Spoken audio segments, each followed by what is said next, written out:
Mustaj o'rtoqlar, vaqtida yetib keldim. Uni qo'rqitib uchadi samolyotimiz. Onda mana rovnish bo'ldim. Hammasiga xohlasa ulguramiz. Qadriyatga ko'ra, bu joyda yaxshi niyatdan tabriklarni izhorini boshladik. Bugun mehmonlarga ham mana shu baxtli kunlar chin ma'noda nasib qilishini ko'ngildan so'rab qolamiz. Ana endi esa tantanaga bosh bo'layotgan bugun dasturxon onalarimiz deyiladi bugun.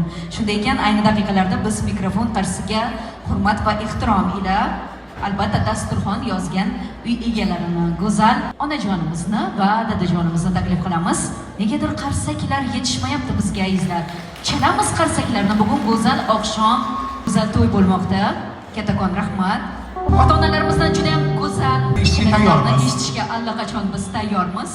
Agarda ota-onalarimiz tayyor bo'lishsa, biz mikrofon qarshisiga ularni chorlab qolamiz. Yana bir bor barcha mehmonlarimizga a'lo kayfiyat tilaymiz va to'ylar barchangizga yana bir bor muborak bo'lsin. Qarsakinglar.